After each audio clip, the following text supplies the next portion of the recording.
fully drooping. Oh! Ow. She's camera ready. She's camera ready. Okay. Make sure I'm not nip slipping slightly. Welcome back to my channel. It's me, Bria. I'm so happy that we're connecting again. Today, we're gonna chat. We're gonna chat. And do you know what we're gonna chat about? We're gonna chat about Minx Vintage. Minx is my shop. I started it last year. I wanted to talk a little bit about how I came up with the idea, what kind of goes into my thought process in selecting items for the shop, why I chose the name Minx. This has kind of been a long time coming for me. Ever since I was super young, I've always been such a fan of old films. Like, I've always just kind of gravitated towards like retro aesthetics. I also always listened to the music that my parents listened to. Obviously, they weren't too big on like the modern pop thing, like most parents. So film and music are like my biggest inspirations when it comes to how I dress and when it comes to what I select for my shop. Clothes were just better back then. I remember my grandma always saying, like, when we'd go shopping or whatever, if she'd feel the fabrics of clothes, she'd be like, ugh, like she'd be so disgusted by how awful like modern day clothes felt and how expensive they were, given how just like not good. As a young child, I didn't get it because like all I knew was like my little clothes, you know what I mean? As I started getting more into vintage, I see exactly what my grandma meant when she was like, what is this? What is this fabric? I just think things were better craftsmanship, better quality of fabric. Like, you can look at a piece from the 1940s, you can look at a piece from the 1970s, and you'll know that it's from that era. Like, things were so distinct and things took time. It took a long time before the trends changed. So I think that that's so cool. Like, I think it's really cool that like certain clothes just defined a generation. Nowadays, we don't really have like a set style that, I could be wrong, clock me in 50 years if I'm wrong, but like, it's just not like that anymore. Anyway, I say all that to say I love selecting, like, I love kind of playing a guessing game with myself when I'm doing my sourcing for clothes. Even if I'm like seeing something in passing and I'm like, oh yeah, that's definitely like circa 1984. I've gotten so good at it, it's my favorite thing to do. I don't have one decade in mind when it comes to Minx because I think that can be a little bit monotonous and I'd rather, you know, keep things fun, keep things interesting. I stick to just very high feminine pieces from any era, literally. And I just love like the hyper feminine look in any era.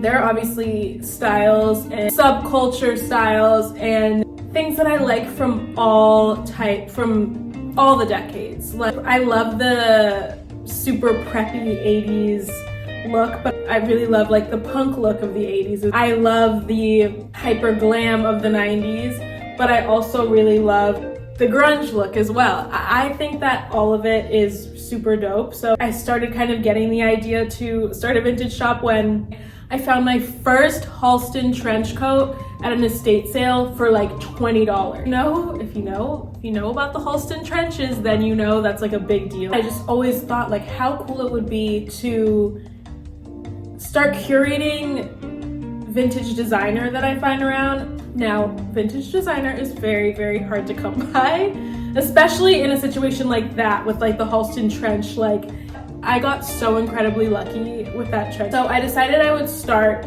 with just good quality pieces and then work my way up reselling vintage designer specifically. I started teaching myself kind of what stuff was considered worth something, teaching myself about brands, vintage brands. Like, anytime I saw a new tag that I had never seen before, I take a picture of it, I Google the brand, just so I just wanted to know everything about the name on the tag that I could possibly know if it was a brand that I didn't already know. Over time, I started getting more familiar with things. I started learning more.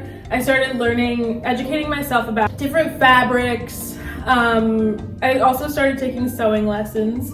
And I just really immersed myself in all things fashion, especially all things vintage fashion. I still have so much to learn, and it's really like something that I try to take the time to do.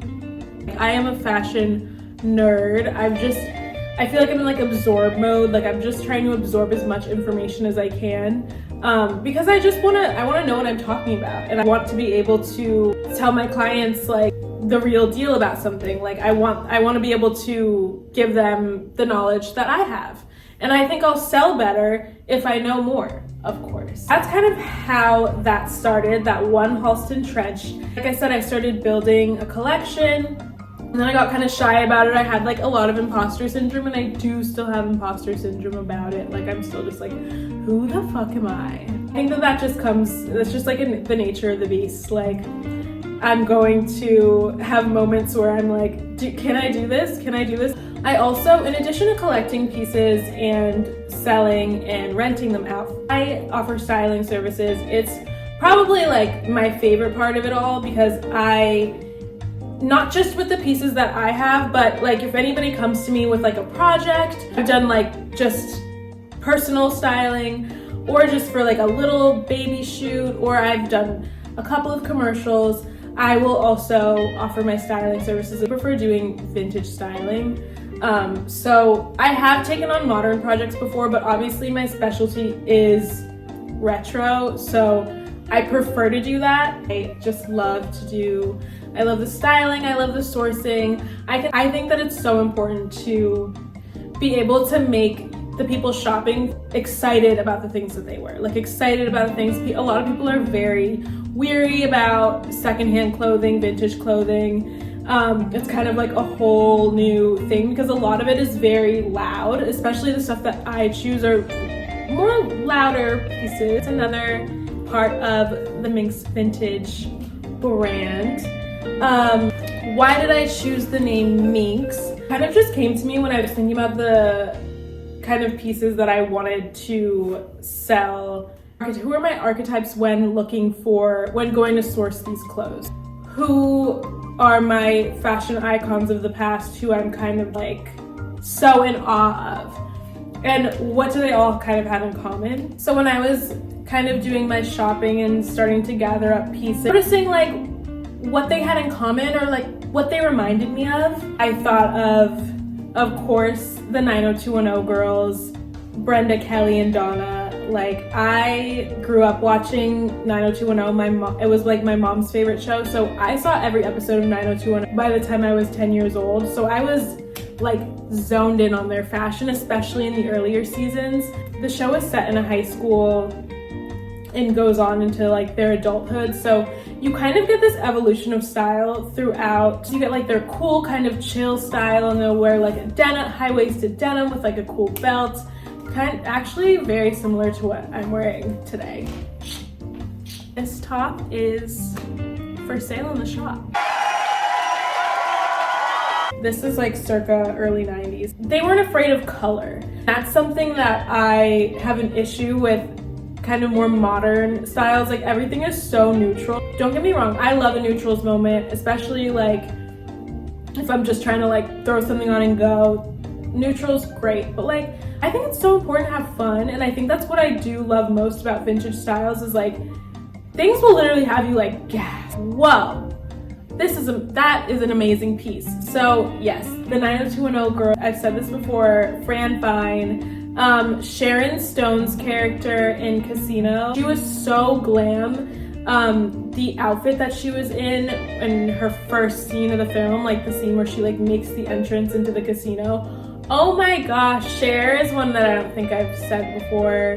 Bianca Jagger is everything. As I start to kind of progress with my business, I do want to be able to source more hyper glam pieces from like Cher and Bianca Jagger's era. I think like what do these women have in common? They all kind of have like this thing about them where they're very like sexy, powerful, flirty, like girls that you just want to hang out with. That's how I want the girlies that shop with my shop to feel when they choose and style their piece. So that's kind of what I've selected for Minx pieces wise. These are just a couple of my favorite pieces from the shop, and when I say the shop, I mean the second half of my living room, which is literally what I like to call Minx Vintage headquarters. Let's get into the pieces that I've selected. I have a lot more actually.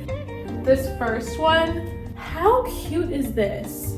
For spring and summer. It's 81st and Park. Like, I just had to have it. And honestly, I saw this at the thrift. I said before, I don't source things for Minx at the thrift store, but this, I saw it and it was in such good condition. It had one of those cool vintage tags on it that I love so much. 81st and Park. I'm obsessed. I love the little slit. Yeah, so on sale in the shop now. The next thing I adore is this BB sweater, this baby blue. Another just hyper feminine piece with like a really cute mini. I love it because of the little pearl buttons. Pearlescent stuff is my favorite thing ever. Maybe because I have like a low-key obsession with mermaids too. Just kind of another influence that I do put into some of the Minx stuff. I actually got this at a yard sale. This girl was just selling all these clothes and she was like $1 and I was like, okay.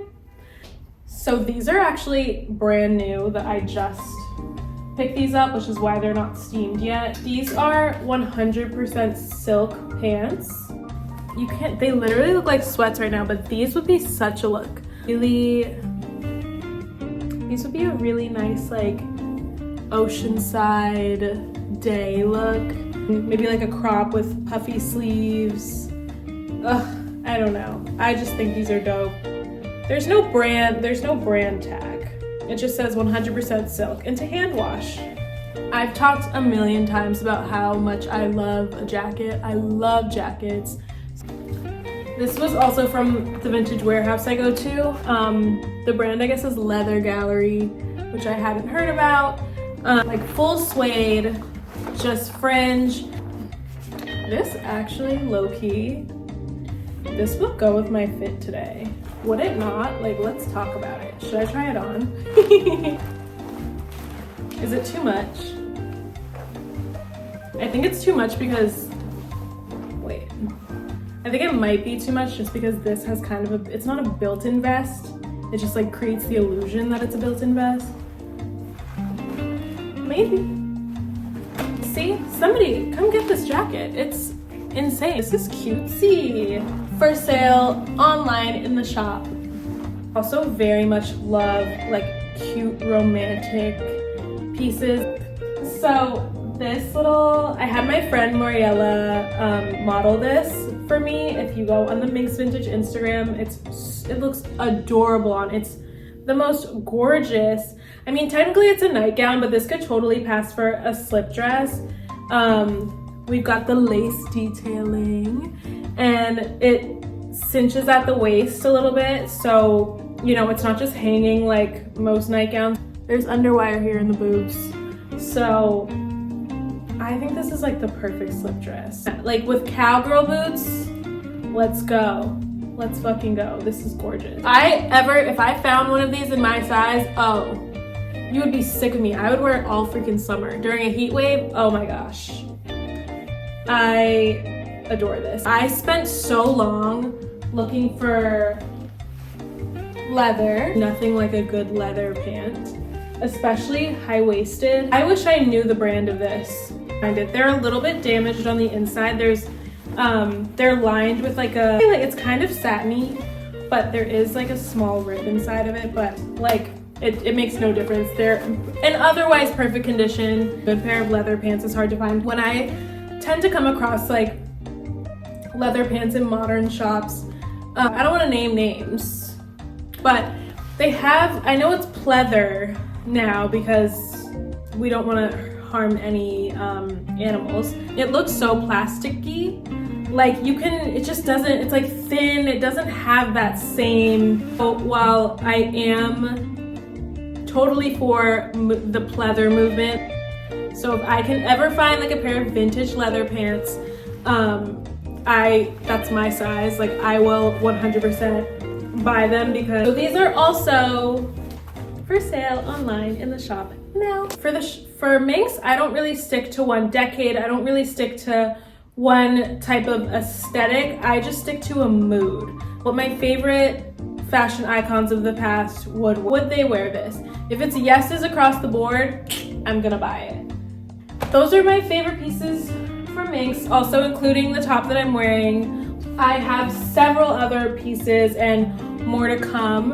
I'm still kind of figuring out how I want to do my drops. Like, do I want to just add things to the shop on a rolling basis, or am I gonna do like little monthly drops or seasonal drops? Like, feeling out what works for me. I'm gonna play with a couple different things, like what sticks or what makes sense for me business wise, and like just like I have a bunch of different ideas and I just want to kind of try them out, what works for me, what Minx vintage groove works. I have a big vision for where I want to take it in the future, aside from just reselling vintage in my style. So many things in mind that I know I want to do, but I'm not going to say them out loud because it's a secret. Please know that it's going to be cool. This is here and she's here to stay and she's my baby. So I cannot wait to keep sharing more with you guys in regards to my shop and to just keep styling. I'm so happy to have you guys here on this journey with me, with my channel, and with Minx. And thank you so much for your support, and I will see you next time.